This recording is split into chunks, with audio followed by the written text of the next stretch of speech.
Hello, friends. My name is Steve, and I'm here today with two very special guests. My friend Taylor from Made Between the Pages, and also author Ken Liu. He's a Nebula, Hugo, and Fantasy World Fantasy Award winner. So, Ken, thank you so much for joining us today. Thank you for having me, Stephen Taylor. Yeah. And Taylor, of course, thank you for coming along. It's always a pleasure to have you on all these interviews. Happy to be here as always. Yeah. So, Ken, if you can tell us, can you tell us what is the Dandelion Dynasty about? What can you tell us about it? Right. So the Dungeon Dynasty is probably my most characteristic work, I would say. Meaning, if you like what I do, everything that I do that I enjoy doing is in the Dungeon Dynasty. And if you like it, you probably will like all my other stuff as well. It's just very very typical of me. What it is it's very hard to summarize a huge series like this, something that I put a decade of my life into, but I will try. Um, it is an epic fantasy series, briefly, about a world called Dara, in which instead of having wizards performing magic, you have engineers performing miraculous feats of engineering. And engineers, instead of working in an engineering tradition like we have here in the real world, it's secondary world fantasy. So the engineers in this world work with a technology tradition that I call silkpunk, which is based on a lot of engineering traditions and materials from classical East Asian engineering, as well as some of the tradition from the Pacific Islands.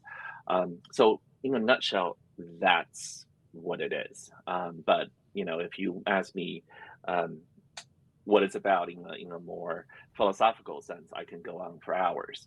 So we'll see. Very well may happen. Yeah. Yeah, truly. Yeah, one thing that really stands out to me about it is the epic scale of the entire story, right? So, on my booktube channel, whenever I try to describe this or recommend the Dandelion Dynasty, I have a hard time figuring out where to start, just because there's you can't compare book one to book four. You're in a completely different place.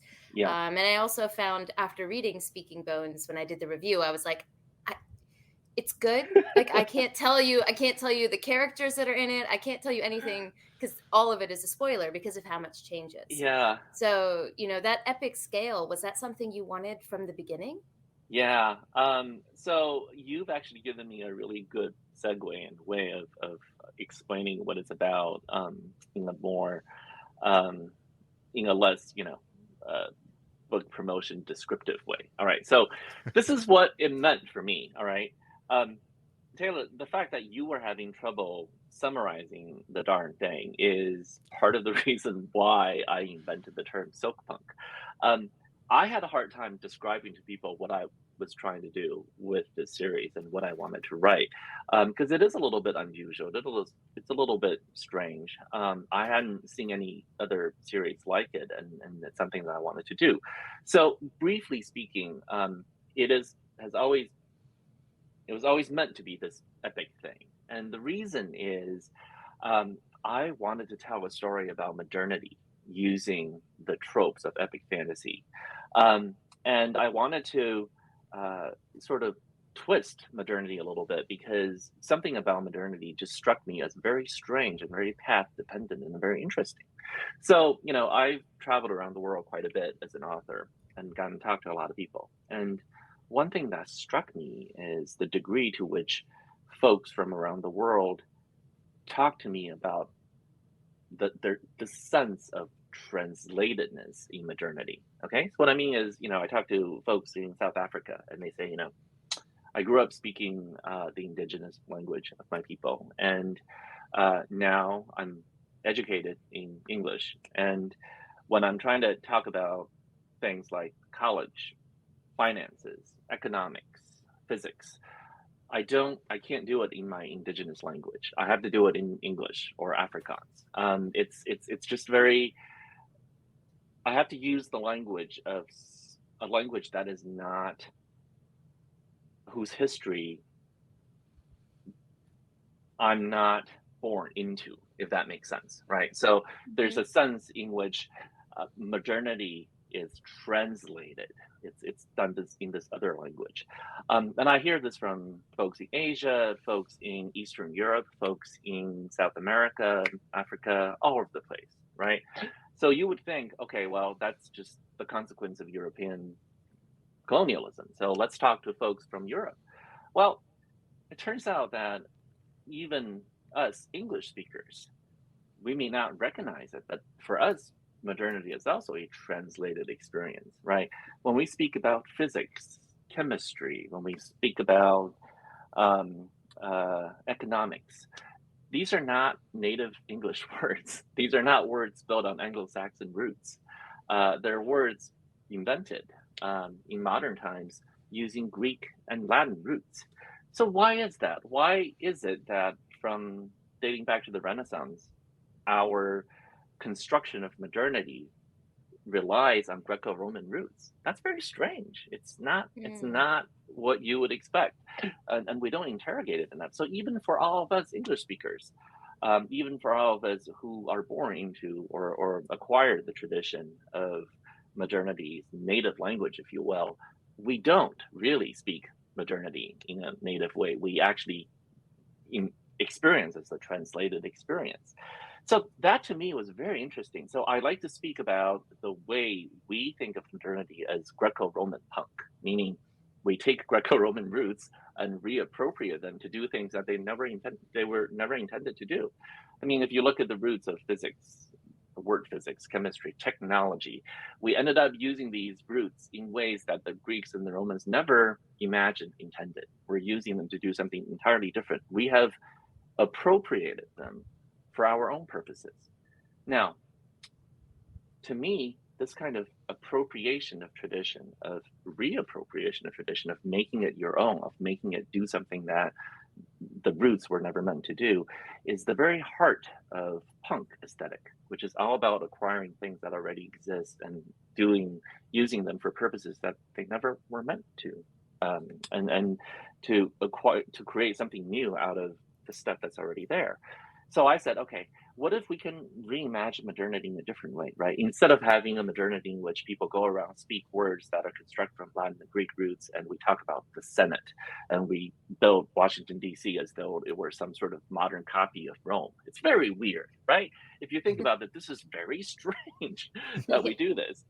Yeah. We just don't think about it as strange because we're so used to it. So I said, okay, let's do something speculative fiction is really good at, which is to apply a filter on the things that we're already familiar with to allow us to see it anew, to really figure out the essence of something. So I said, I'm going to write an epic fantasy series about modernity, about society emerging into modernity. Only instead of a Renaissance based on, say, Greek and Roman roots, what if I created a society marching to modernity using classical East Asian roots in language, in philosophy, in mythology, in technology? What if I take all of those things and reappropriate in the same way that we appropriate Greek and Roman roots and construct our modernity? What if the people of Dara can take these fantasy roots that are very much based on East Asian classical traditions and create modernity with it? What would that look like? Right. So that's the root of this epic fantasy series, which is really weird because a lot of times when you write epic fantasy inspired by a particular culture, people think you're really talking about that culture, but I'm not. In the same way that when we speak about technology, physics, chemistry, we're not talking about Greeks and Romans. We're talking about modernity. We're just using those roots. When I write about Dara, I'm not interested in talking about classical China or classical Japan or the roots are taken from there, but the story I'm really interested in telling is modernity. So if you can imagine, it's sort of a reimagining of the story of modern America, modern Canada, modern Australia, filtered through the lens of a classical East Asian mythological tradition rather than a Greco-Roman one. That's the way I think about it. And of course, because I worked for many years as a technologist and as a lawyer, um, law and technology feature very prominently in the series. So instead of doing fantasy magic, I have a lot of technology in the sense of both material culture and in terms of social engineering. And that's where all the magic happens. And that's where, this emergent vision of modernity plays its role as the core mythology. And I had so much fun doing this. So I hope that comes across. I mean, I had so much fun inventing these things. I mean, it's like I'm inventing alternative modernity. And I'm just having a great time having people build awesome machines, inventing new philosophies and government systems. And I put all of that in there. And the hope is that, the joy that I had in inventing also comes across to readers. And of course, fundamentally, no matter how big your grand ideals, all these stories fundamentally have to be boiled down to individual characters. So in the same way that, Paradise Lost might be about justifying the ways of God to men, but ultimately it's about the story of Adam and Eve as individual human beings. So similarly, the Dungeon Dynasty might be about a society marching into modernity, but ultimately it's about Gia, it's about Firo, it's about these individual characters who must make sense of their own lives in this time of transformation. So long-winded answer, but that's what this is about, and that's why it was epic. Well, it sheds a lot of light on why the first book is so different from the fourth book, because in essence, it's the change, right? Yes.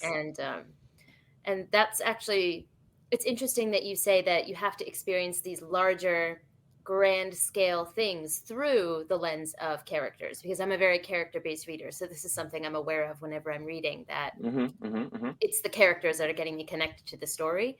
And I know Steve we had some questions submitted from other people, and a general thing that I just hear about your books is how good your character work is. Thank you. Just how that is what really draws people into the story. And hello, that's me too. I'm part of that. But yeah. So for you, I think, well, Steve, I don't want to steal your question, but I think you had one on there about what makes a good character, what makes them so dynamic, for all of your readers. Like, what are some main tenets that you hold? Yeah. So there are probably two things that I always keep in mind when I'm writing characters or creating characters. One is that humans are complicated and contradictory. So characters can't be too neat. If they're too neat, they come across as just very flat and one-dimensional. Now, when you're writing fiction, it's actually okay to have a lot of flat characters. You don't have to make every single character fully three-dimensional, because a lot of times we encounter folks in a specific role and we know them only in that one aspect. So if that's the only context in which we know them and they come across as flat, that's okay. I mean, a great novelist like Dickens was famous for writing tons of flat characters who were still vivid and important. You can't have everybody in your novel be David Copperfield. You've got to have, the other flat characters to make that work. So similarly, I keep that in mind. But when I'm trying to write a three-dimensional character, I try to remember that they are internally contradictory. And in fact, that kind of internal contradiction, the set of conflicts that you have, the fact that your actions fall short of your ideals, the fact that you may be a hypocrite, the fact that you're not sure what the right thing to do, and you say one thing, but you also believe something else. That's very realistic in the way that we are internally torn. And so I try to write characters that are not too neat, that are torn in this way, that makes them relatable, that makes them realistic. The other thing I keep in mind is, now, because, as I mentioned earlier, the story of the Dungeon Dynasty is about modernity, right? The first book is very different in style from the subsequent three books, because the first book in some ways serves as that primer of the set of legends and historical antecedents I'm drawing on, whereas the other three books are about the Renaissance equivalent, if you will, right? So you have the legends and the classical past, and you have the Renaissance in the next three books. But as part of that, because I'm talking about modernity, I realized something. The way to make these characters feel realistic and deep and real for a modern reader is to remember what is the essential experience of modernity, which is a sense of disruption, of loss, of transformation, of change. Now, I'm not claiming this is exclusive to modernity. Certainly, we've had lots of characters from antiquity who were going through transformation, disruption, and so on and so forth. But my argument is that the quintessential experience of being a modern person is the sense of disruption, right? Now, this is psychological. It's not based on historical facts necessarily. So I'm making an argument based on the psychology of it. Part of the psychology of how we experience modernity is the sense of disruption, of loss. We now take it for granted that the way we live our lives will not be the way our children live their lives, and that the way we live is not going to be the same, isn't the same as the way our parents lived.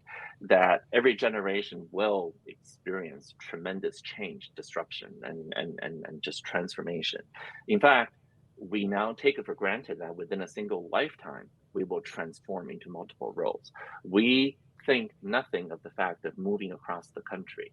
Sometimes we cross borders. We think nothing of growing up in the hills of West Virginia and then ending up at Yale and then becoming, it's just we just think nothing of it. That's just what everyone is expected to do. In fact, the sort of life that we used to live, where we can gain a lot of wisdom from the experience of our parents and know that the way our mother, did it is the way we will do it, and so on and so forth. That kind of experience is growing more and more scarce. It still exists, but it's getting to be less and less so. Because we take for granted that there will be fundamental changes and that we will just migrate between different spheres and experience this kind of disruption, of loss, of creating new roots when we're uprooted. My characters in the Danzan Dynasty experienced the same thing. Now, if you notice, Taylor and Steve, the main characters I write about and focus on, they're all characters who undergo this kind of major transformation in their own lives. They are ripped across borders. They migrate across social classes. They start out thinking their lives will be one thing, only to be told that, nope, your life has a completely different plan for you. That mirrors the modern experience. And that's why, because I focus on that psychology of disruption, of change, of radical acceptance, of adapting to your circumstances. That, I think, is another reason why my characters feel real and relatable, because it is the sort of transformative experience they undergo is very similar to the kind of experience we all go through ourselves. Mm-hmm. Yeah, I promise I'll let Steve get a word in edgewise in just a moment. But what you said, it connects to one of the things that resonated with me the most about the entire series, because as someone who lives in Japan, I moved from the States to Japan almost 6 years ago now. My husband is Japanese. And so I live kind of in that liminal space you're just discussing. And often, it's hard to describe where home is anymore, because it's become there's so many places that fit that description at this point and so many people that do, right? So that kind of discussion of how a person can belong to two places at once and cultural exchange, combined with the way that you talk about language, because I was also a linguistics major in university, and I'm just a linguistics nerd in the way that I think you've mentioned in other interviews. You love engineering, right? To that maybe same degree. And you also do translation, right?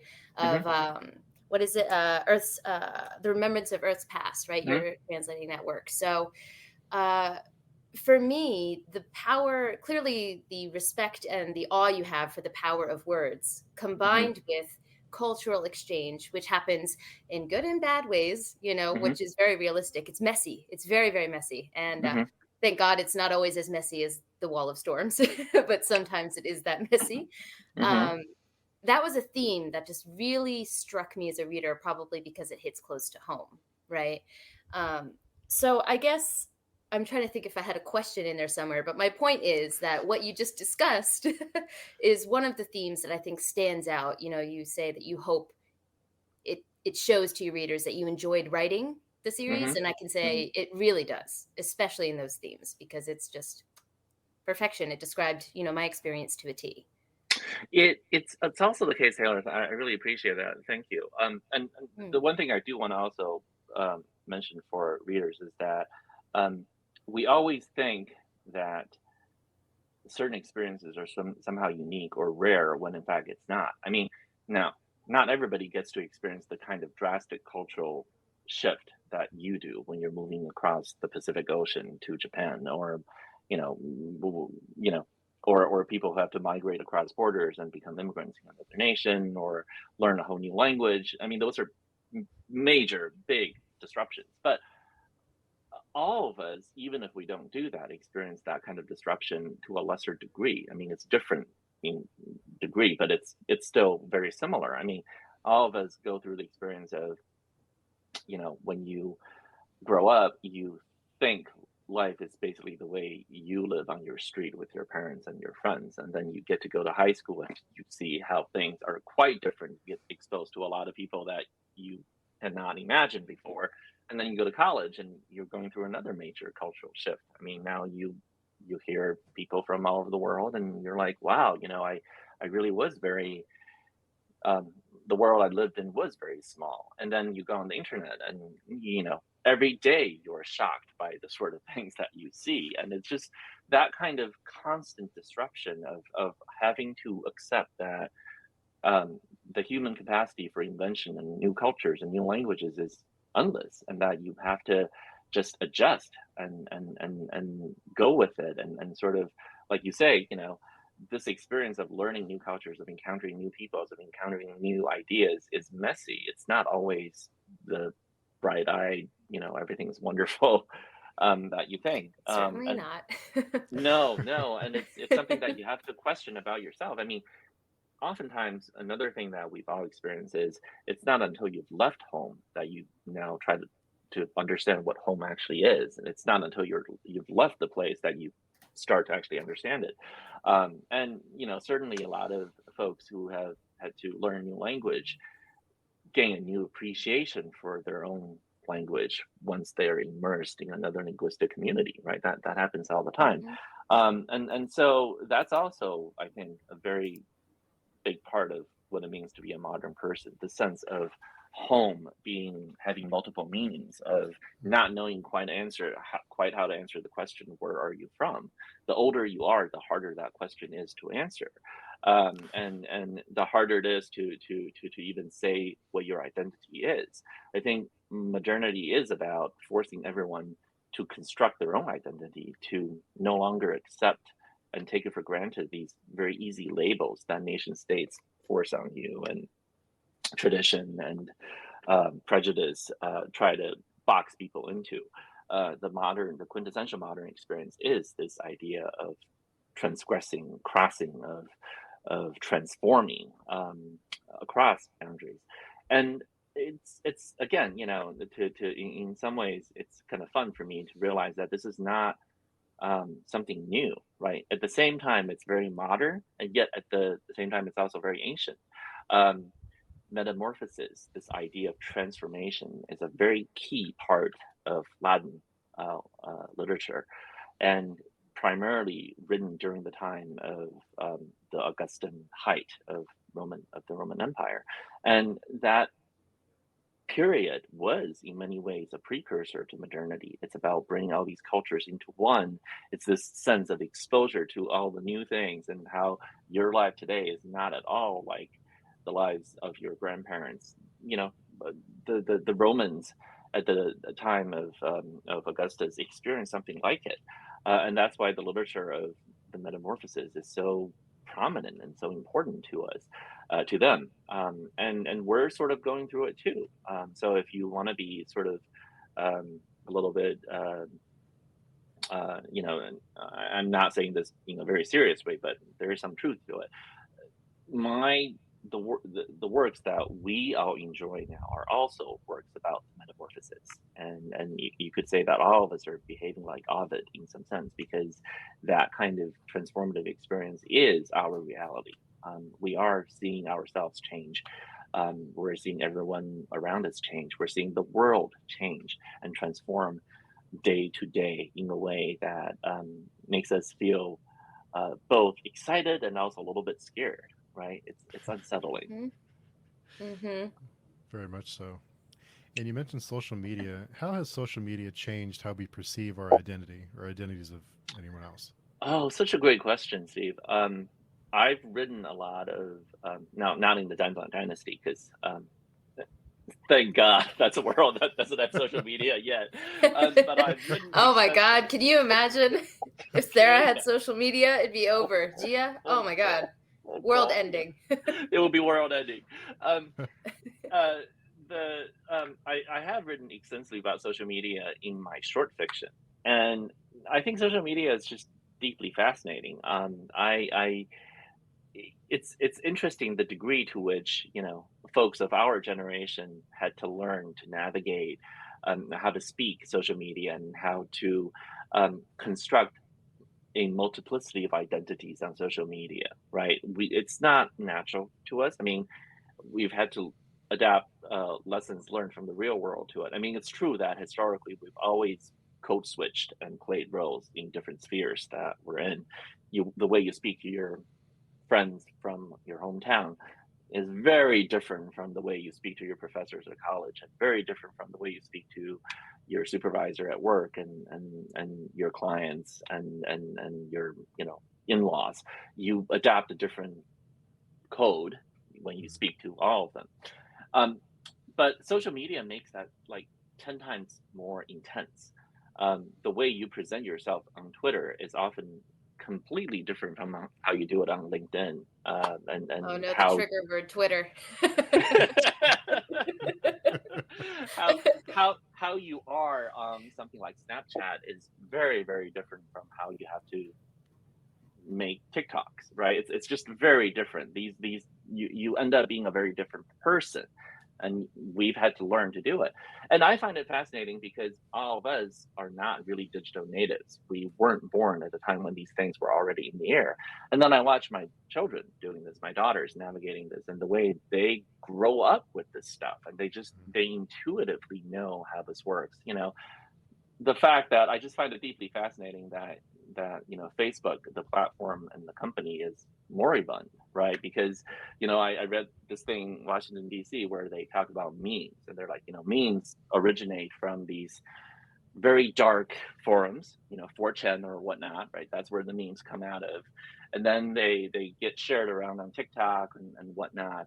Now, by the time they come onto Instagram, they're already very old, right? By the time they come onto Instagram, it's because the cool people are no longer using it. Like that's when it's already The not so millennials cool. have gotten a hold of it Right, at that right. point. But by the time it gets to Facebook, oh my God, that meme might as well be dead. This is like 3-day-old fish by the time it appears on Facebook. And to me, it's just very funny because I'm like, I remember when Facebook was the hot new thing. I remember when Zuckerberg invented the darn thing, and you had to have like a special email address to even join. Like, the hoi polloi are not even allowed in. You had to be special. And to think that in less than like a decade and a half, Facebook is now like where the ancient stuff go to. It's just very funny to me to see that. And then I think about, what does that mean for our identity? So for those of us who grew up with Facebook, in some ways that is our defining platform, that is our feature. And what does that mean? I mean, some of us end up migrating to other places. Like my wife is great with Instagram, but neither of us will ever touch TikTok. It's just like, it's kind of interesting to see how much we can migrate and how much we're sort of stuck. To me, it's just endlessly fascinating to imagine how these are transformations of identities, and how my daughters will also one day be ancient grandmothers, and they'll reminisce about the days when TikTok was the great cool thing, and what that will be like. Anyway, it's funny to me to think about this. Coming from an era of MySpace where you had to change your song on your page Oh to yes, indicate your mood, right. that was a shock for me when I went to Facebook. I was like, what do you mean I can't put a song on here? So it's a perfect example of like the platform you're on changes the way that you present yourself, because I could no Absolutely. longer express my fight with my boyfriend through an angry Hmm. song. I Hmm. had to Hmm. type Hmm. it in there. Hmm. So, And remember the days when you had AOL Messenger, Oh yeah. oh my and God, and the away and you had to messages. set your status. Do you remember those Yeah. days? Oh Oh yeah. my Hmm. God. Yep. You had to sit and think of the perfect like lyric or witty joke so people would know you were funny when you were gone. Yep, That's Yeah. right. That's right. Oh boy. Those are big decisions. they were. Yeah. Is part of that sense of identity that we have on social media part of why it's has those addictive qualities? Is that part of why it's addictive I or can think be? social media is addictive mainly because it's hijacking all of the evolutionary pathways we have for building cohesive social units and using them for something cheap and artificial and virtual, right? We evolved in an environment where, um, you know, having the approval of the 200 or so people in your little tribe is literally a matter of life and death. Like, if you pissed off someone in your little tribe like that, that is very, very bad. Like, that is a thing that will cause you to die. So we are super anxious about not being liked. And but today the stakes of that are very little. I mean, if somebody on Twitter screams at you and calls you a name, so what? Nothing happens. But our emotions have not evolved to be able to discount it that way. We still, in some ways, live in the days when somebody coming to your face to scream at you like that is a major deal. It's a major disruption to the tribe's peace and a major threat to everybody's survival. So our anxieties are huge. And similarly, being complimented and forming a bond with someone, like a real bond, is also super important. Friendships, romances, and all kinds of bonds that you form with people around you. These things are, very sense, you don't live just inside your brain. You're also defined by all these relationships you form with people. We are, a social species that large parts of our brains evolved to read other people's expressions and to interpret their moods and emotions and to mirror their theory, their mental processes in our own heads. We are obsessed with other people. We love to gossip. We're born to gossip. It's so important.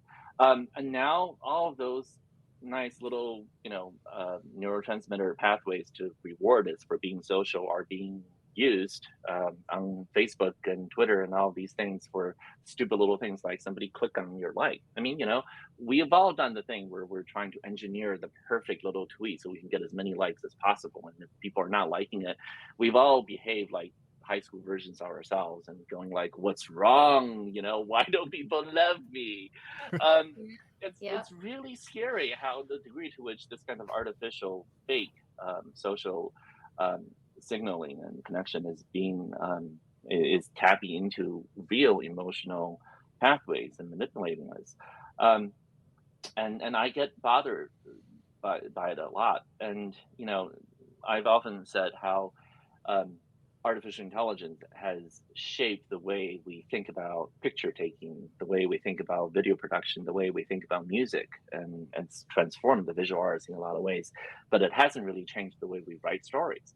And I want to caveat that by saying that while it's true that novelists to this day still work pretty much the same way that Dickens and Jane Austen wrote their books, um, it's not true that AI has had no role in the stories that we tell ourselves, because AI has played a huge role in social media and in the feeds that we see and manipulating what content gets what kind of reward. So the kind of social story we're telling ourselves is AI mediated and it's heavily machine mediated in a way that we haven't really figured and understood and thought through. In the same way that the way photography and film transform the way we visually imagine the world. It's something that film theorists still talk about and something that we are still working through. Social media is transforming the way we think about our relationships, that we tell our collective story, the way we imagine who we are, and it's all heavily machine learning slash AI algorithmically mediated, and we just haven't thought through what that means. I mean, talk about like real national security issues. I feel like the algorithms that TikTok uses, the way that Facebook uses, the way YouTube uses to recommend content or not, these are really national security issues. We really need to think very carefully and examine them to see what they're doing to us. Our collective, story is being reshaped, and we're just sort of like letting it go and not paying attention. I think it's Hmm. so interesting that these algorithms that are rewiring our brains, and this can be a security or a national security threat. We're feeding these algorithms with voluntarily feeding these algorithms, so we're feeding Hmm. our own. It's We're crazy. yeah, it's Hmm. wild. It's I mean, really how many crazy. times have you been recommended a video, on YouTube? You're like, how did it know I wanted to watch that? And then Yep, you watch it, and yep. then there you go. That's how it knew.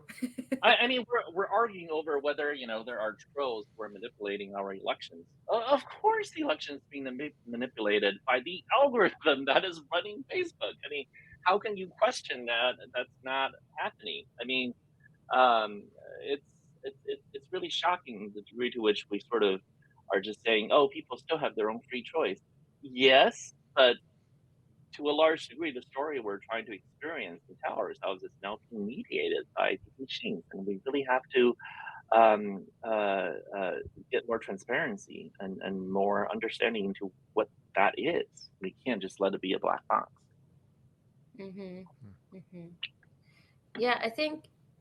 Well, I heard you've mentioned before, just going back to kind of your works that you've put out into the world. Dandelion Dynasty is is billed as an epic fantasy, but it's kind of like a cross genre thing. It kind of has sci-fi vibes as well. Yeah, Not to call not to call a decade of your life a thing. You know what I mean? but I get it. It's a cross genre concept. There we go.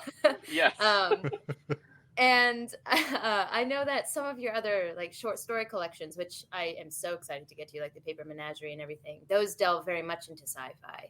And I think there's a reason that there's a science fiction and fantasy subgenre. It's called SFF, right? Because these things often are in communication with each other, and there's blurred lines between the two genres.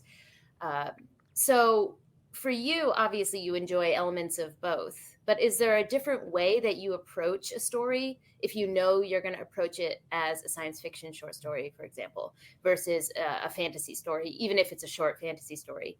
Is there a different way that you approach it, or does it just kind of become what it is in the end? So, you mentioned earlier that you're a linguist. So I will, talk about this in sort of a linguistic terms, which is that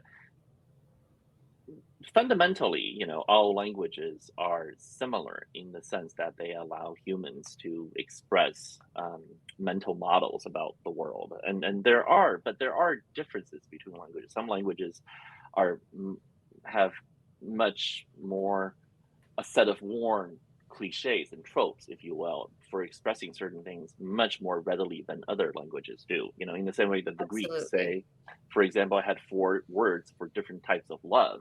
And for us, it's a little hard. And English, because free can mean both, you know, free as in freedom and free as in doesn't cost you anything. Other languages have different words for that. And that leads to a certain way in which we allow certain concepts to bleed together that other languages do not. So there are these differences in which languages are incline you towards certain things versus other things. Hmm. Genres are similar. Certain genres incline you towards certain things more than others, and they have baked in certain assumptions about the world that you don't have to meticulously try to establish. So, for example, sci-fi often has as a fundamental assumption that the universe is knowable, and fantasy often does not necessarily go with that. The fact that the universe is not always knowable is the key assumption for a lot of fantasy. Now, having said all of that, right? now I'm going to make that a little bit twisted by saying that um, I have always been someone who wanted to push that a little bit, in the same way that somebody like Milton, who was very in love with Latin and Greek. And so when he wrote English, he deliberately pushed English syntax to do things that English syntax never meant to do. There are parts of Paradise Lost that reads as though he was trying to write English like Latin or Greek, and he was. And so the English sentences come across as deeply unnatural and hard to parse because they were trying to push to do things that they were not meant to do. But that was part of his unique aesthetic, and you end up learning to love it. So I also am naturally drawn towards pushing fantasy to do things that fantasy was not necessarily natural for doing, and to push sci-fi to do things that sci-fi isn't necessarily suited to doing. I kind of like that. So early on in my career, I think somebody critiqued my work by saying that the problem with Ken is that he writes his sci-fi as though he were writing fantasy, and he writes fantasy as though he were writing sci-fi. I think they meant that as a kind of criticism of some sort, but I actually really enjoyed it. I was like, that is accurate. That is my aesthetic. I enjoy writing English as though it were Latin or Greek, the way Milton did. So I enjoy writing fantasy that has, in the Danzang Dynasty, I think a character actually explicitly says the universe is knowable. So it's a core assumption from sci-fi importing to fantasy, which is hard.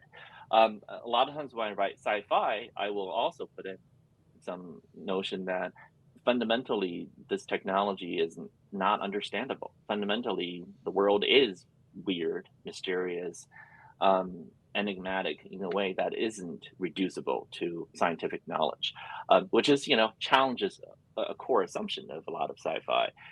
I like doing that because I think pushing metaphors to do things that they were not meant to do, it's part of my punkish aesthetic. I like taking things to do things that they were never meant to do.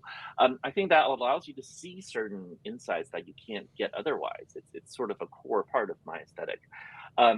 And fundamentally, I do think that sci-fi and fantasy are unified by their status as literature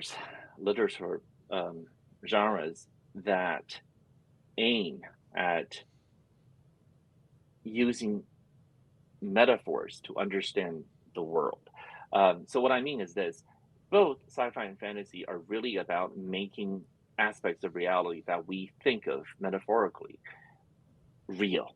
So metaphorically, we may conceive of, say, love makes the world feel more alive. Right. We speak of that metaphorically because it's psychologically true. And we know that's not factually true. But in when you're writing sci-fi or fantasy, you can make that literally true. If you're taking the sci-fi approach, you can imagine a story in which, um, if you love someone, the social media algorithms will filter your world in such a way that everything feels better. It's a subtle way to nudge you into more positive emotions and being more loving towards those around you. So you can imagine that's taking the metaphor, making it literally true. Or you can imagine a fantasy approach in which a mother's love can make paper animals and toys come alive for a child. That's the fantasy way, and that's sort of the assumption behind the paper menagerie. Not to spoil it, but that's sort of the thing I do. I think fantasy and sci-fi are both really about taking metaphorical concepts and making them literally true. So another example is something like "Do Androids Dream of Electric Sheep?" or better known as Blade Runner. That story is not at all, in my view, about AI, robots, or any of that. It's not. It's about the alienation we feel in the modern world. We've all had that experience of, we evolved to live with about 200 people in the tribe. But in the modern city, we have to deal with hundreds of thousands of strangers on a daily basis. You get into the subway, you're bumping against these people. You go into the market, you're passing by people who you will never, ever again pass by. Like the vast majority of the people that you pass on a daily basis are people you will never see again.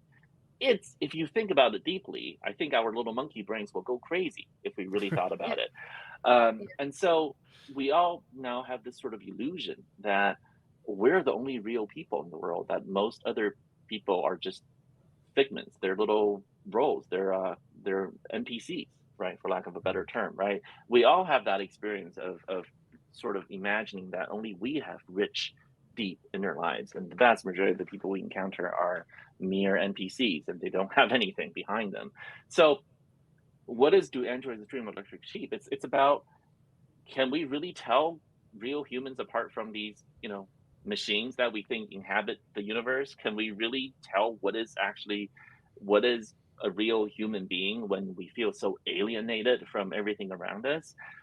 So all that talk about empathy, all that talk about connection, that's just Philip K. Dick's way of trying to get us to see this aspect of reality through a sci-fi lens. So I don't really, I mean, my reading of Blade Runner is not necessarily the one that a lot of people enjoy. A lot of people do enjoy thinking about it as literally about robots and AI and all of that. I don't think it is. I think Philip K. Dick, in particular, is deeply religious and spiritual in the way he thinks about these stories, and he uses a lot of religious metaphors. And I think it is about this idea of what is reality, who is real, and can we figure out some way of talking about the sense of alienation in modernity using the language of sci-fi. So Mm-hmm. Yeah, I mean, my deep dark secret is I've never seen Blade Runner, so I know. someday, I run right? in circles where that is just blasphemous, and I should be excommunicated. It is something that I do want to watch in the future, but I think the fact that it's stuck around for so long and has such this like status in the sci-fi world does speak to the fact that it's not just robots. I A don't lot think of it's really stories. about technology and robots at all. I don't think it's about, Yeah. speculating about the future. I think it's very much about this metaphorical engagement with modernity as we experience it. Yeah, I mean, a lot of the stories that stick with us because they have a deeper connection. It could be Yes, through about metaphor or through it something else, but yeah, hmm about human nature in some way, these eternal anxieties that we always have. 100%. Yeah. Oh, you need to watch that movie, Taylor. Okay, Yeah. you read The Grace of Kings, and I'll watch Blade Runner. How's You that? got it. Yeah. Is that a deal?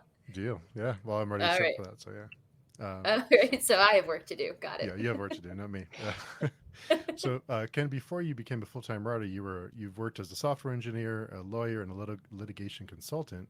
I wondered, did you learn any skills from those jobs that you were able to implement in your writing journey? Oh yeah, for sure. I mean, when you're a lawyer, the most important skill you have is storytelling. You have to tell a Hmm. story. That's basically it. That's basically it. I mean, um, a trial really is just a battle between competing narratives, and you see this very clearly when you read judges' decisions, appellate decisions, especially. Um, it's always fun to read these court cases. In the Anglo American tradition, we have this legal tradition of judges explaining their decision and by laying out their reasons. Now, a lot of times, we read these decisions because we're trying to discover what the rationale is. What is the reason? What is the process by which this decision was integrated into the framework of the existing law? But I read a lot of these decisions because I'm interested in the narrative that's driving this. Because a lot of times I think, now I'm not claiming this is not a claim that judges are somehow lying or whatever. I have deep respect for judges, but I think it's human nature for us to be to make our decisions fundamentally because we are committed to an emotional outcome, to a narrative, and we then use reason to justify that emotional outcome. What I mean is this: um, you take a Supreme Court case, and there will be a so-called recitation of facts at the beginning, which describes the factual background, um, and they're not actually facts. The facts are arranged in such a way as to tell a story. And when you figure out the story, you know what the outcome is going to be. You can see where the sympathy lies. And if you read the dissent's version, the dissent will often have a recitation of facts as well. The facts are arranged in a completely different way as to suggest a different outcome and a different emotional truth commitment. So that's why I say these are about fundamentally about narratives. They're about which narrative, which story is more convincing to you. And it's not just in the courts, obviously. When you talk about to people about why they support a candidate versus or a political party, we may couch these decisions in terms of rationality of pros and cons, but fundamentally, I don't believe any of that is true. I believe fundamentally we're committed to the story that the party or the political candidate is telling, whether that story resonates with us and makes us feel like it's the true story, it's the story we want to live. We vote for the story we want to live. That's basically it. And so, my career as a lawyer trained me a lot about detecting those kind of stories and trying to figure out how those stories work and which are good stories and which are bad stories, which are the stories that help lift us up and which are the stories that tear us apart. So that's definitely true. And then, my career as a technologist just prepared me a lot for thinking about technology itself as a kind of language.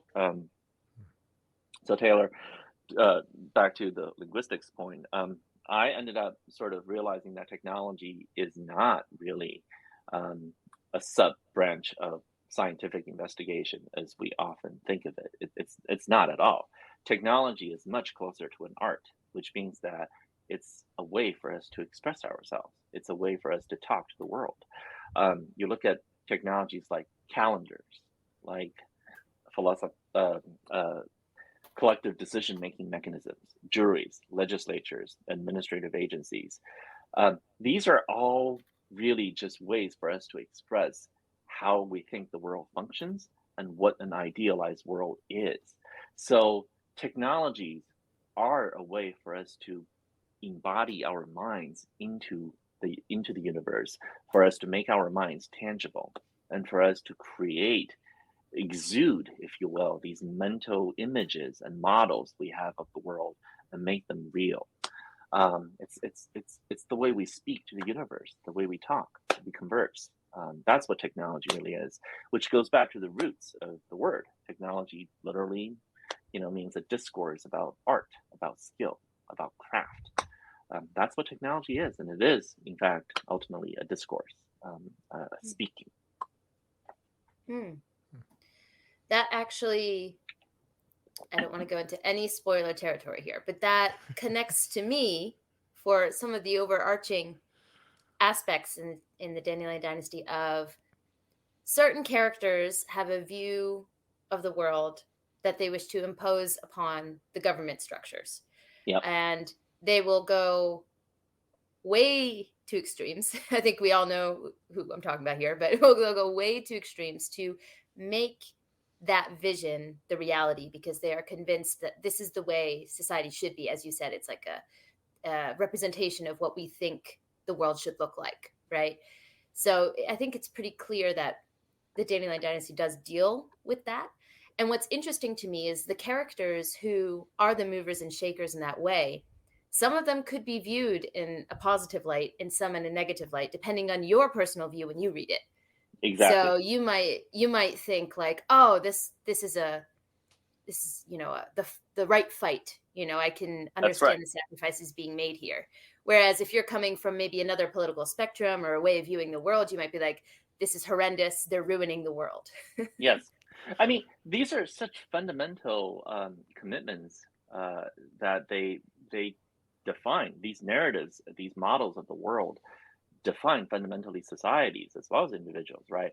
A society that is committed to the rule of law is, in some ways, making a statement about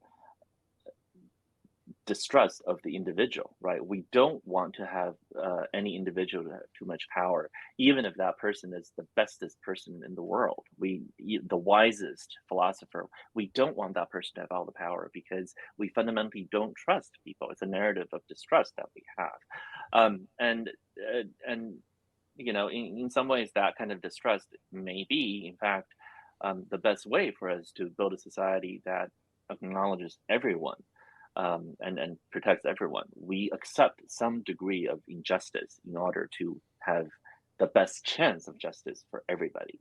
We accept bureaucracies, we accept courts with their with lawyers making lawyerly arguments. We accept all this stuff. We accept that to some degree the guilty will go free in order to protect all the rest of us, the most of the time. A different society may well go in a different way. They may decide that it is, in fact, better to make sure that you just have a good king and give all the power to the wisest person. And then you won't have all these inefficiencies and all of these mistakes. Historically, we can argue until the end of time which model is better. But Mhm. these are fundamentally stories that we commit to. And so when we have a political disagreement, we can argue until we're blue in the face and it won't make any difference because too often we're focused on arguments about rationality when they're just rationalizations for deep stories that we're committed to. It's Mm. ultimately all we believe in are stories, and you can't change the story that moves someone's heart. You just can't. Just hearing you talk about, the sacrifices some people are willing to make pulled up scenes that hurt me greatly. So just have to say, Yes, you and did a but really we good job of showing that, in the yeah, series. but that's what we do. When I was a lawyer, that's what I had to live through day after day. I was told, this is the system. The system is unjust in so many ways, and yet the story told was this is better than any other system you can come up with. It's terrible and it's awful and it kills so many people and it puts so many people in prison. But this is the best thing that we can do. It's better than any alternative. And I kept on asking, really, is that really true, or is this a story that we've been told so many times that we just unquestioningly accept it? Yeah, I still ask those questions. It's hard. Interesting. Mhm. Well, I do have a two-part question for you. The first part is now that your full series is out and you've seen the reception, are you does it make you interested to try another project of that scale? And also, when it was finished, what did you do to celebrate, or what was that like when it was finished? Mhm. Oh my God, these are great questions and so hard to answer. Let me tell you, the Dungan Dynasty took me more than a decade to finish. It took years to write the first book, and then took even more years to write the last two books, which were actually written as one book. Just so this is not a spoiler. I've said this in many contexts already. Um, I planned for the series to be just three books, and the last book ended up being very long. And I just kept on writing it because more things came in, and I had to write it. It needed to be that big. Um, it got so big that I ended up.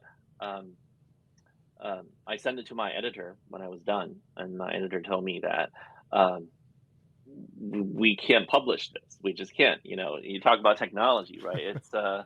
It's this is what the two books look like. Mhm. I sent this in as one book, and so my I'm editor sure your Felix, editor was happy that day. my editor Felix, he didn't even bother reading it. He just told me it's not publishable like this. But he said, look, you talk about technology. We don't have a technology to bind a book like that cheaply enough for this to be workable. We just can't. You can't make a book that thick and expect that it's going to hold together. So we had to break the book into two pieces. But um, that's just one of the minor steps along the way. I mean, this series was all consuming. I mean, for 11 years, I wrote no novels. I wrote a few short stories here and there, but everything else was this. This is the thing that absorbed all of my energy. And I joke with my agent sometimes that I'm just like the worst client ever because I had this one thing and this is the one contract he negotiated, and then I had nothing else for him to do for years and years. It's I'm a terrible client. Um, and so, do I want to go through that again? The answer is probably no. um, I mean, I have to say this: as much pain as there was to work on the series, I often felt like I was one of those workers trying to sculpt the Sphinx, except I could only see about a square foot around me, and I could never get a sense of how the overall thing looked until I was done. So for 3 years, I had no idea what the thing was going to look like. I mean, that's a pretty tough way to live creatively. Mhm. You're working on it day after day after day, and you have no idea if you're even like if the thing's even lopsided, if it's going to work. Um, that's a hard way to live. Mm. Um, and trying to do that day after day and trying to keep yourself motivated and to not give up, that's hard. So all that aside, I also want to say that I'm deeply grateful for having worked on the series, because it's not often that you get a chance to work on some idea that big. I conceived of this thing, and for more than 10 years I was absorbed in it day after day. I was so immersed in it at some point that I thought I knew the world of Dara better than I knew the real world. I knew how it worked better than the real world. Um, I wrote, pseudoscientific papers on the logograms, on the biology, on the history of the place as part of world building. I wrote these fake essays for myself so that I can do all the world building. Um, it was deeply fun, intellectually stimulating, and incredibly cool. I mean, it's like I felt like, it's like Narnia. I opened this portal to another world, and I was in it, and I knew everything about it, and I could explore it, and it was like the coolest thing. Like I was the only one who knew what this world was like. So I don't think you're going to be given a lot of ideas like that in a lifetime. I think, I got one, and I spent 10 years on it. I'm very grateful I got the chance to do it. And I don't think I'll be greedy and ask for a few more of those. If another one comes, I'm not going to say no, but I'm not going to be greedy. It may be that this is the only idea of that scope that I'll ever get. And if that's the case, so be it. I'll be fine with it. Mm. Yeah, I think just kind of going off of that, having put so much work into something, I've had a couple friends who were kind of wise to the series, like before it was cool, and they convinced me to read The Grace of Kings before it was cool. So I got to be part of that crowd thanks to them. But but something I've noticed recently, and I mean this in the best way possible, is there's been an explosion of your series to the point where people that don't even read epic fantasy are like messaging me and being like, "Do you think I'd like this?" And I'm like, "I didn't even know you were interested in something of this scale," right? That's And amazing. Yeah. so I think, I mean, I don't. I think it's hard to point at one thing that would make this happen, but for someone who put so much time and effort into something, and from my perspective, looks like it's maybe finally bearing fruit to a larger scale. Do you think there's something that was a catalyst for this, or something that helped this along, or is it just I serendipitous, or? I can't really say it's not necessarily one thing or another. I mean, I'll answer this in two ways. One is, I'm super happy that people are reading the series and enjoying it, like you, and telling me what they found in the books that resonate with them. And I love hearing that. I love hearing people's stories and how their stories resonate with the Denver Dynasty and why they enjoy it. I had somebody who was an inmate, and he wrote to me and said, just he was feeling so depressed in prison, and reading The Grace of Kings really got him through a lot of the dark times. And I was so moved by that. And I've had people who tell me about, they're sailing the Pacific, and this is the series that they read during the times when they weren't battling the storms, and how the series became a metaphor for them in that way. And I love that. These stories just make me so happy. I will also say though that these are bonuses for me. Having people respond to the series and really enjoying them, telling me why, that's a huge bonus for me. But it's not actually the reason I wrote it. The best way I can describe it is, I mean, I'm just not a very good commercial writer, I guess, in that sense. That I didn't write the series because I thought the series would do well commercially. I wrote it because I thought it's a cool thing that I wanted to do. Like it's like, you're a kid and you're out there and you suddenly saw a dragon flying in the sky and nobody else saw it. And you're like, I saw a dragon. That's so cool. I'm gonna go home and paint a picture of it so everyone else can see it because no one else got to see it. That's basically how I felt. I saw this vision of Dara, and I was like, this is so cool. I get to talk about all the things I want to talk about, and I get to tell the story that I love. I'm gonna just write it and share with people. And even if nobody else in the world thought this was cool, I'll still be like, I got to see a dragon. I climbed through that hole in the closet and I got to Narnia and I wrote an account about it and I brought it back. Even if no one else enjoyed it, it doesn't matter. I got to see the dragon. I got to Narnia and I wrote about my account there and that's enough. So to me, that's enough. And the fact that readers actually enjoy it is just a huge bonus to me. It's just unexpectedly wonderful. Um, and as far as what caused it, I don't really know what caused it, if there is even a singular cause. I will say that it's clearly the case that after the series was done, or when it was on the verge of being done, the fact that a lot of booktubers and bookstagrammers ended up enjoying it and posting about it, including yourself, I think that helps a lot. I think in this day and age when a lot of us get our recommendation from social media and from YouTube or Instagram or whatnot, um, it is important to engage with readers that way and to have. I'm deeply grateful to have folks who enjoyed the books and wanted to talk about them and to explain their own feelings and to tell stories about the books.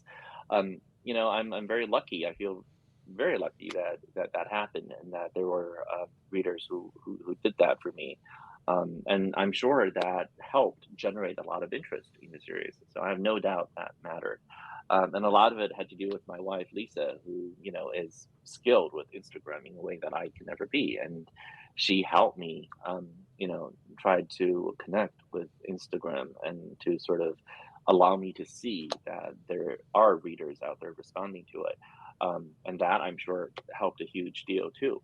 So I don't think it's any one thing. I think it's a combination of good luck and just the moment, and the fact that there were so many wonderful uh, booktubers and bookstagrammers who were willing to share their love of the series.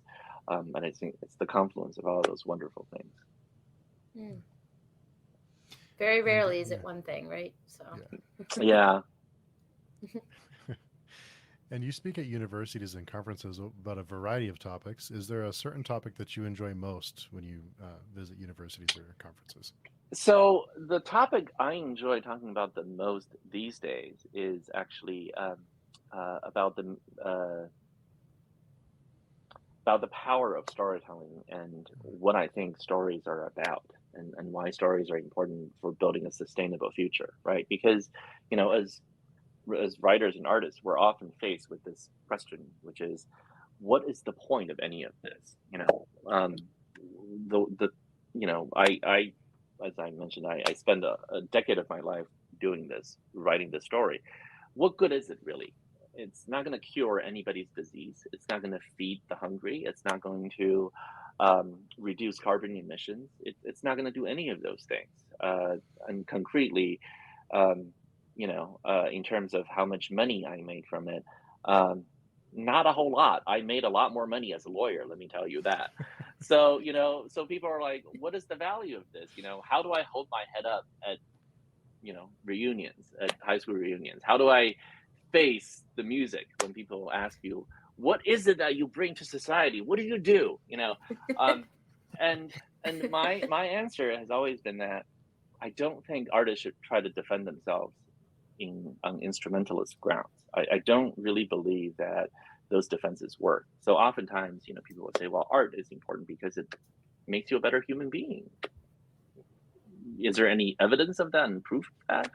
Um, People will say, well, stories are so important because, um, Hollywood is such a big industry and they depend on you telling these stories and they make a lot of money. Okay, well, uh, that may be. I'm a very tiny piece of that, and Hollywood as a whole is a very tiny piece of the economic picture. So I don't like trying to justify art on the grounds of measurable value.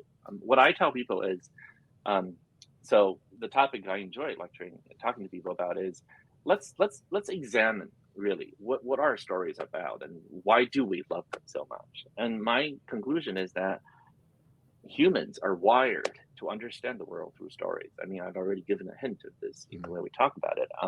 Our deepest ethical commitments, our deepest beliefs, the ones that allow us, that make us willing to die for them, they're not justified on pros and cons. They're not justified by calculating the value of doing this versus not doing this. It's just not. We do something because they fit into a fundamental story we hold dear. The way we understand what it means to be brave is based on childhood memories of somebody sticking up for us on the playground. The way we understand love is related to the way our parents and grandparents loved us, and the way we understand pain is related to the way they hurt us when we were little. It's all fundamentally about these stories that we tell ourselves about who we are. And my defense for art is that because we are wired to understand the world through stories, telling stories, understanding stories, reflecting stories, that's a fundamental part of what it means to be a human being. In the same way that loving someone is a fundamental part of being a human being, in the same way that sacrificing ourselves for our children is a fundamental part of being a human being. It's just who we are. That's all there is to it. I don't need to defend it. No more than you need to defend or justify why you love your wife or your children or your parents. Well, what's there to justify? I don't need to defend any of it. It's a thing that I enjoy doing because it's part of being human. That's all.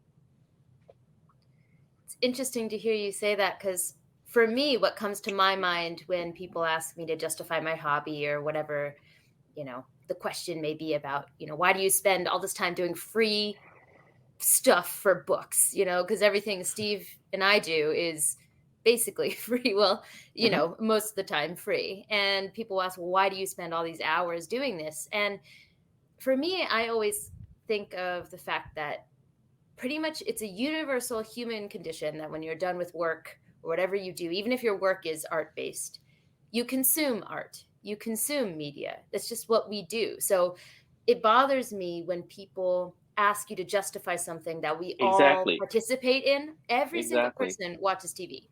Every single person engages with media. So why do we universally, pardon my French, but shit on it? Yeah, I Why is agree. that a societal thing we do? Exactly.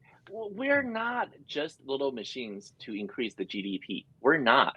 Human beings are not fundamentally built to increase the GDP. And you can measure that all you want, but at the end of the day, what we really want is to gossip with our friends, to hug our loved ones, and to watch and read and tell and share a good story. That's all there is. This is what being a human being is about. I enjoy being part of that deeply human practice of storytelling.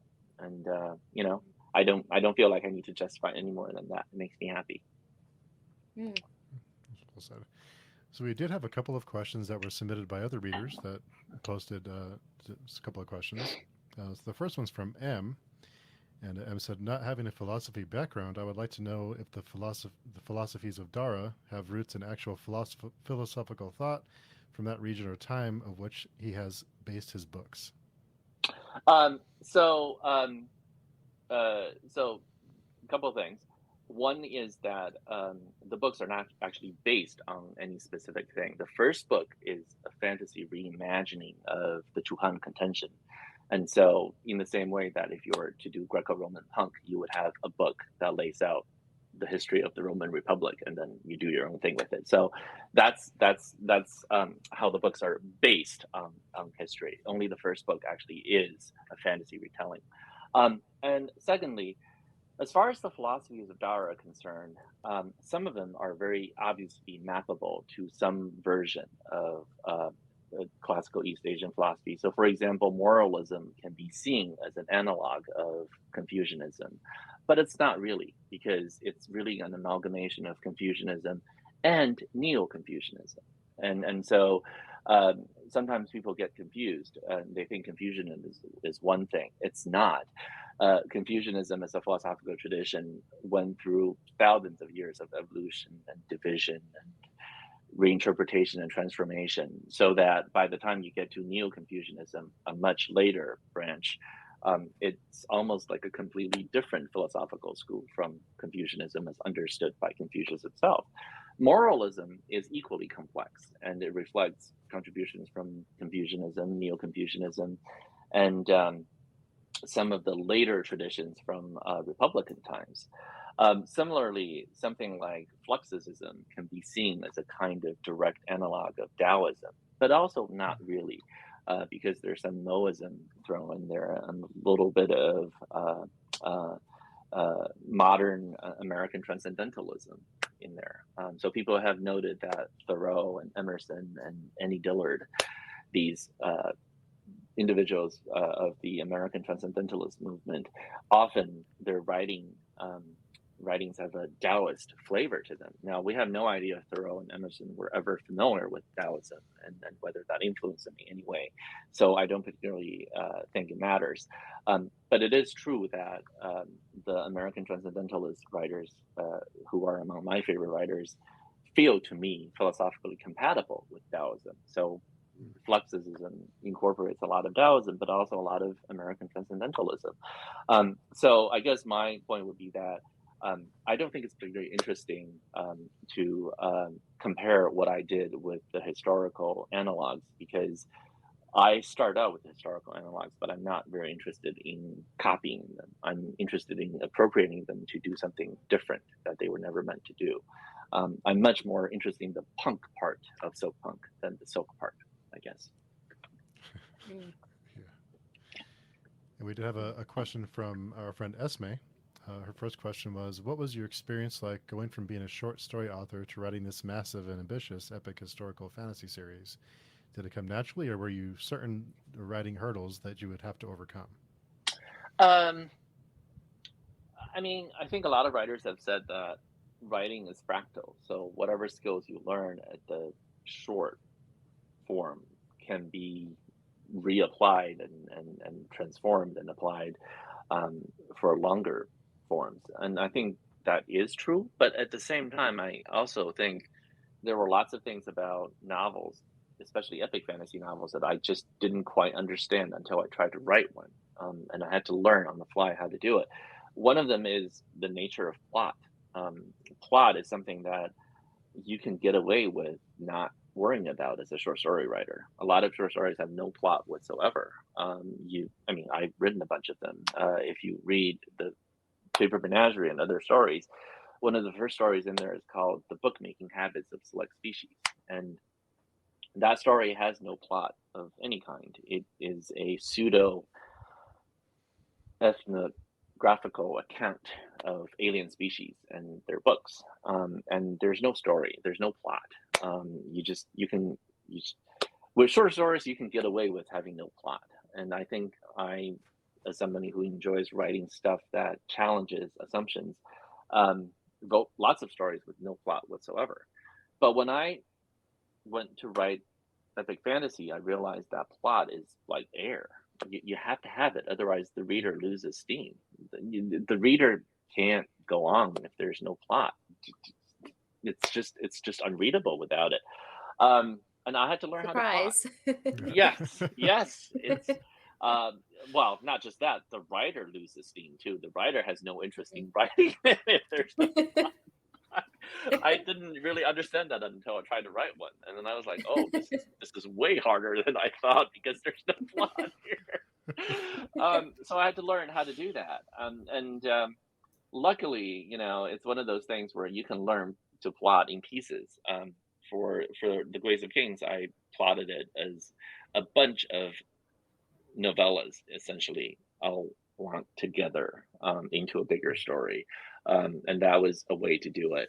And starting with The Wall of Storms, I could do more traditional plots that are actually end to end. And so, it's a big challenge that I had to learn how to do. But it was fun. By the time I got to the last book, of course, the plot went way more elaborate. I mean, talk about having no plot and then having overplot. You know, in some ways, the last books were overplotted. The plot was so big that, you know, when the story was finally published, we had to chop the book down the middle, and you know that's why the end of the Veiled Throne felt like no end at all. It literally ends in the middle of everything. You're just like, what? You know, what was that? So that was kind of cool. Learn that whole experience and that whole technique. I definitely enjoyed that too, and it was very humbling to realize that there's this entire part of storytelling that I didn't really understand, and I had to sort of really get up to speed as I was Mm. doing it. Esme's other question was, this series is chock full of beautiful and thought-provoking passages that deeply resonated with me or challenged me with its themes and messages. But now I'm wondering, what is the one message you hope people take away from your series?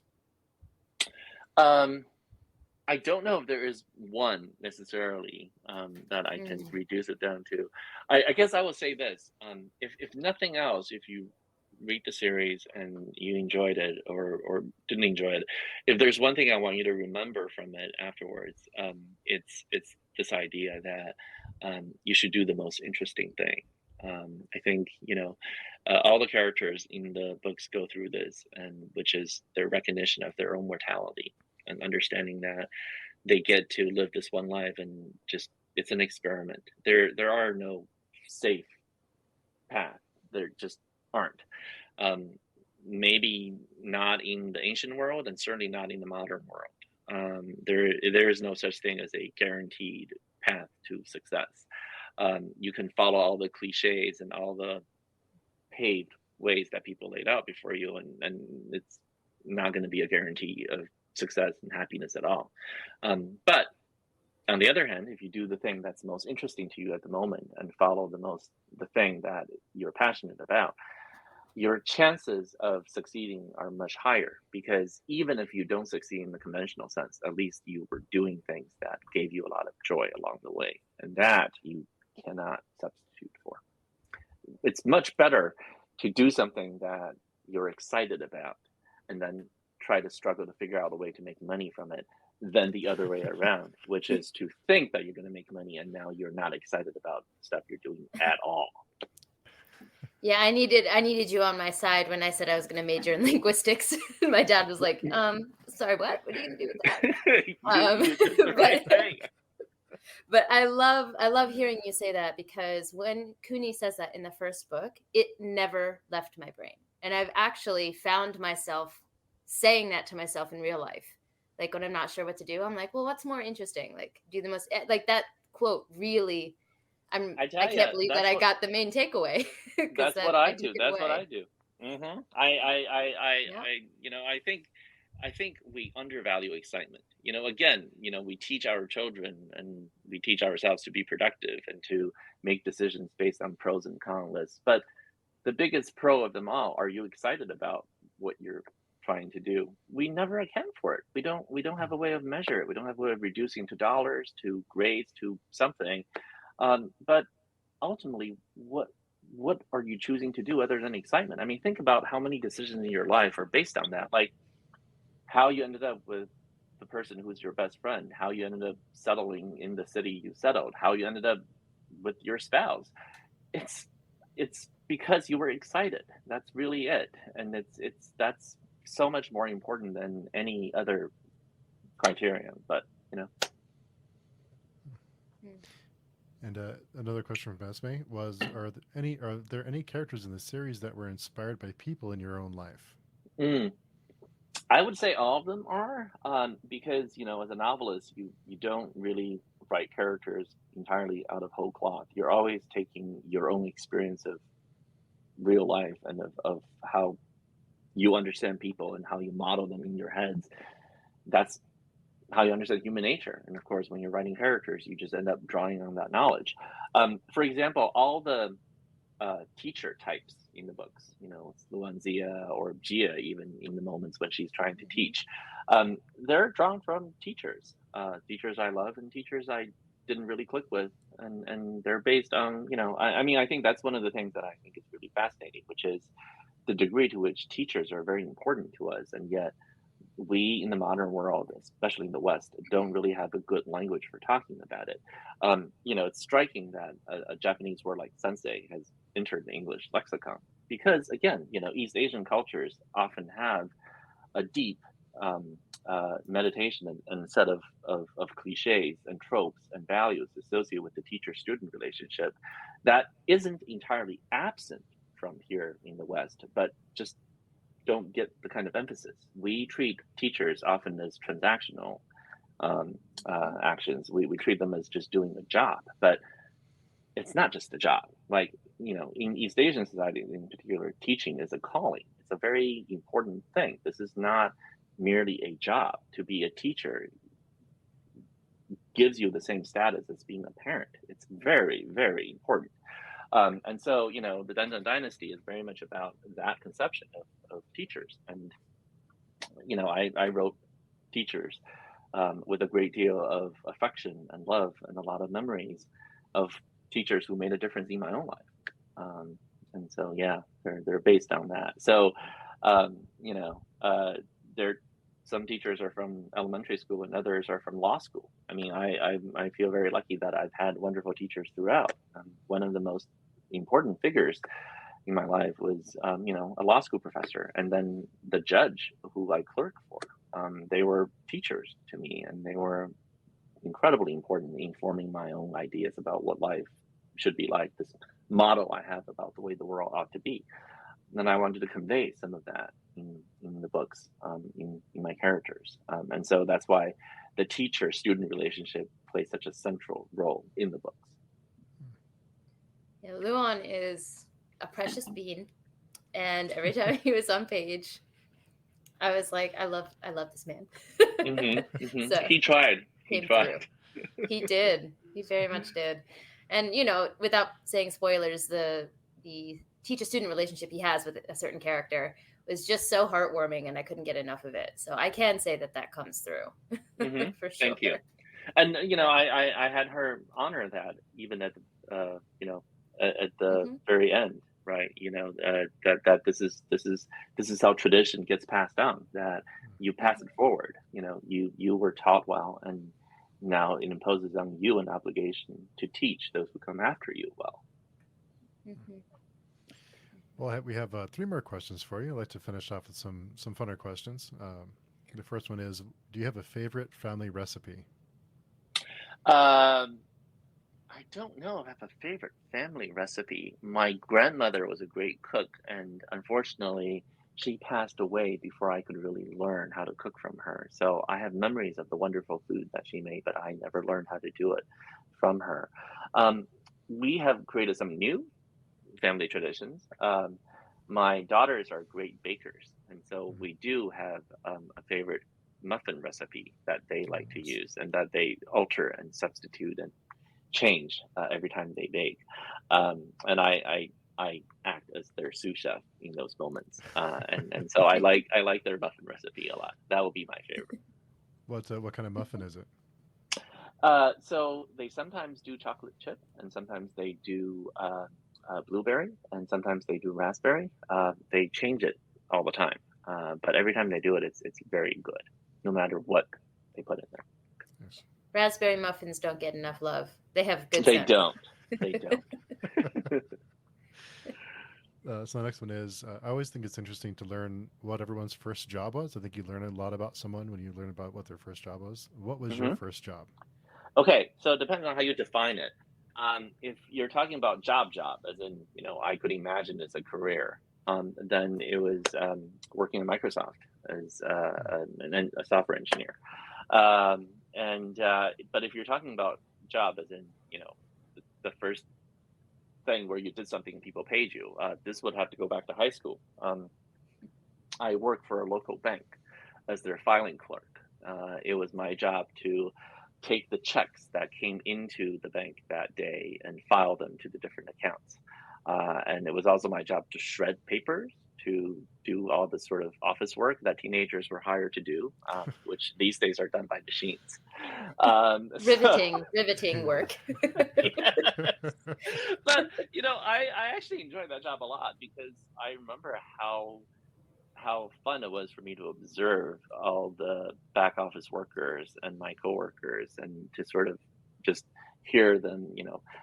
It was the first time I ever worked in an office. It was my introduction to office culture, right? So I learned about what office birthday parties are like and what it meant for coworkers to be gossiping and to have to deal with office politics. And for a lot of it, I was just an observer, but it was an incredibly wonderful introduction to it. So I could sort of see how this worked and get some real life experience about what it's like to be in an office. So I have very fond memories of it. I think it's fantastic. It's something that I always like to ask our guests is if the roles were reversed and you were in our position, was there a question that you would have asked that we did not ask? Oh, wow. That's such a great question. I really love that. Um, um, I guess what I would ask is, um, what is the thing that excites you now, and what is the project you're working on that gets you excited? And I would answer by saying that I'm very excited by uh, a recent turn in short fiction that I'm writing. So for the longest time, my short fiction, especially the sci-fi stuff, um, was described as dystopian or pessimistic, which I never understood because they were full of hope, in my view. I mean, they may be describing horrible things, but ultimately, it's always about how humans are awesome creatures and that there's hope that, no matter how terrible things are, we can make it better. Um, so I always thought I was very optimistic, but a lot of readers don't seem to agree. They always say how depressing my stories are, which I'm like, no, there's plenty of hope. Um, but more recently, I've had a turn in the way I write stories, and I think I'm now just more explicitly optimistic in a way that I wasn't before. So I've realized that it's just actually terrible to write stories that are dystopian because dystopian stories are, in some ways, um, not terribly interesting anymore because real life is so dystopian in some ways that Yeah. telling dystopian story just doesn't really work for me anymore. So I've Mhm. turned to writing more optimistic stories, and in some ways they're Mm. more fantasy-like, I guess. In the past, I might write a story about the terrible power that centralized technology imposes over us. And now I'm just sort of like, you know what? How about imagine a witch, a modern day witch who can work against all this technology and make us feel more human. Maybe she's a techno mage. She has a way of helping us figure out how to turn technology into something humanizing rather than dehumanizing. I mean, it's fantasy, it's magical thinking, but so what? The fundamental point here is the stories shape our values. The more positive stories I put out there, I can't help but think that it's going to make people also more optimistic and hopeful. And maybe that will make all of us tell ourselves better stories. And since technology is just another way for us to tell stories to each other, maybe this will lead to more positive and hopeful technology. So, you know, this is something I'm very excited about and trying to tell narratives about technology that are more hopeful, more in line with my vision. And I'm having a lot of fun with it.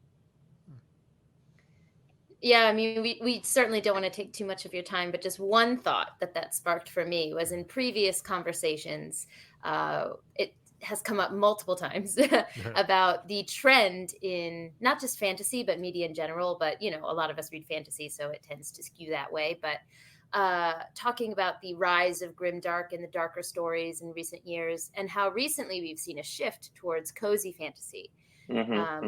more positive stories, legends and lattes being Hmm. like the prime example of that. Yep. And we've discussed how that seems to, I every time we talk about this, I say I have zero empirical evidence, but it seems to relate very closely to the times that we're living in. Mm. And people just want something that isn't nihilistic, that Oh, doesn't absolutely. explore that part of the human nature. And I think Absolutely. hearing you say that sounds like Yeah. right on that same trend. Let me tell you a little bit about what's propelled me in this direction. I I've been thinking a lot about the ways in which automation and computerization and this growing complexity in our society, why it's making so many of us so unhappy. And I'm not sure I have the right answer, but I have one answer, which is this. Um, we're much too focused on one particular type of threat, which is loss of jobs. Um, that is certainly an important problem, but it's not the only problem, and focusing on it alone neglects a whole host of other problems that we really need to pay attention to. And so, let me give you some examples. Um, One of the consequences of automation and this increasing way in which we're trying to turn people into machines, right? Automation is not just about having machines do the job of machines, do the job of humans, but also turning humans to force them to behave more like machines. So if you're working customer service, you have to follow a script. If you're working a warehouse, you have to follow where the computer tells you to go and which boxes to pick. I mean, it's to get all of us to behave more like machines, more like components in a system. Um, Part of the consequence of that is um, the broken steering wheel problem, right? Which is this: it's this sense of loss of control. Humans need feedback, need the sense that we're making a difference in the world, right? So if you're an assembly line worker, the job you do is very boring, but at the end of the day, you can point to a stack.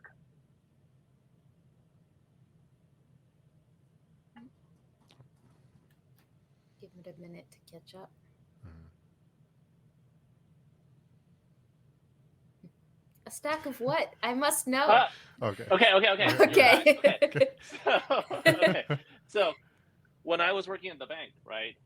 At the end of the day, it started out with a bin full of checks. At the end of the day, the checks had all gone into little drawers in their little files. So I know I did something. Like I can say, I spend a day doing mindless work, but at the end of the day, I did something. I made a difference. Okay. But in the modern age, a lot of our jobs are nothing like that. Okay. A lot of our jobs give us a sense of total loss of control.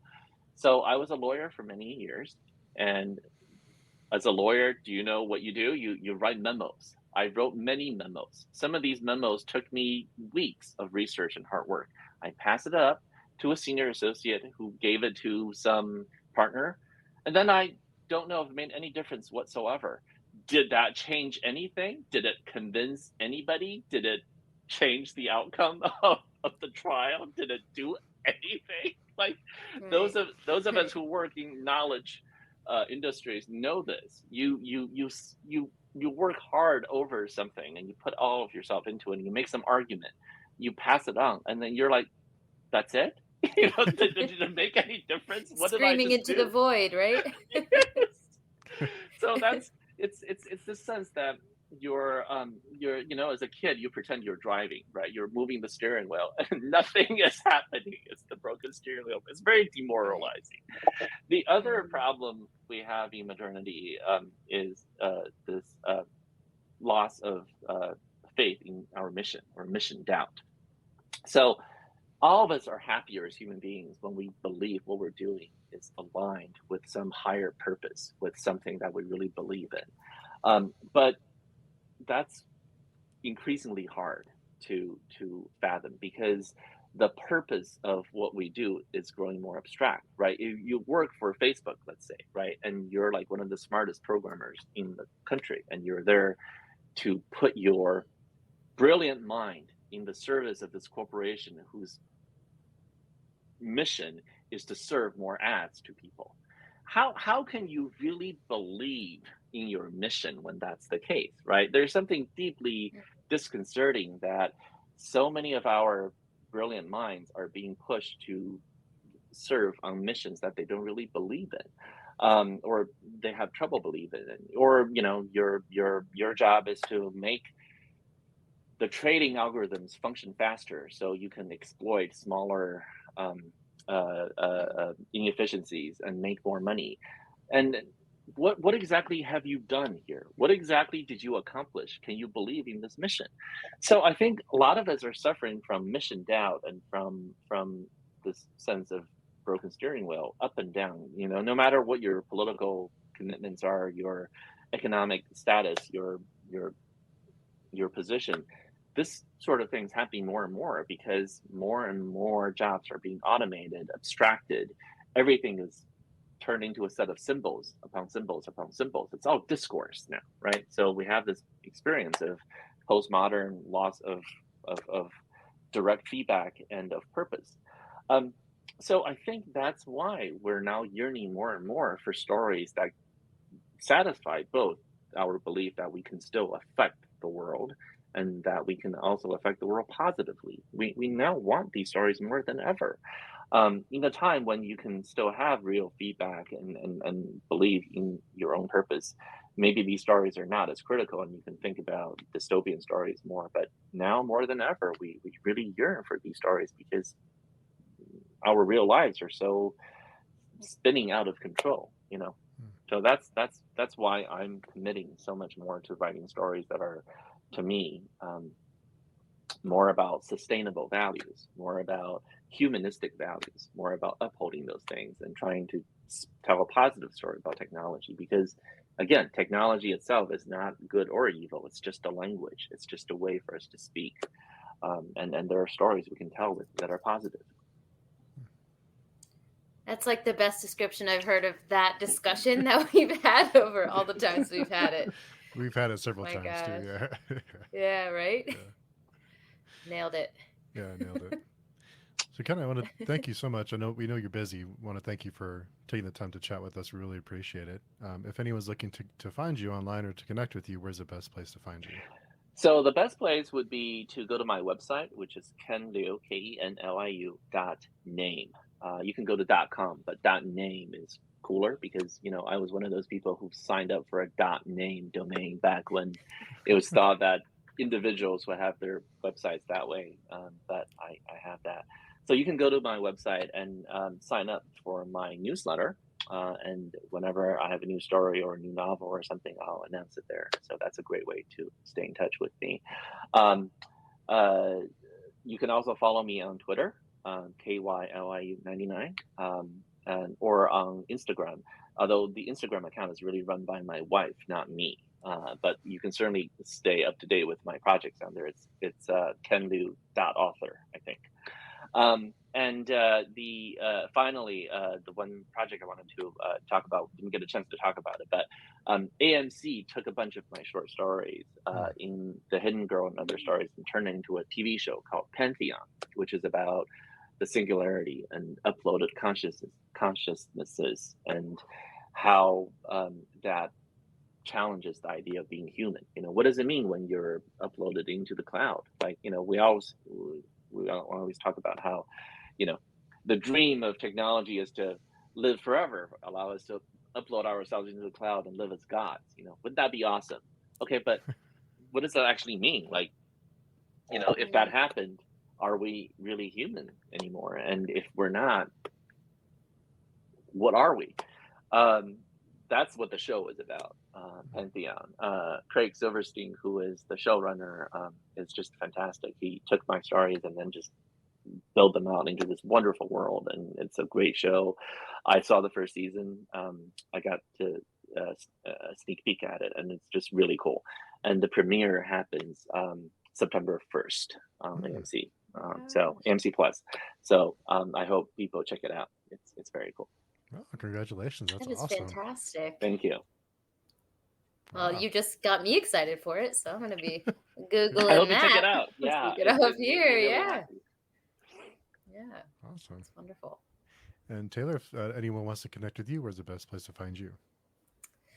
Well, my booktube channel, Made Between the Pages, spelled MAED, not MADE. That's, not intuitive at all, so I like to make that clear.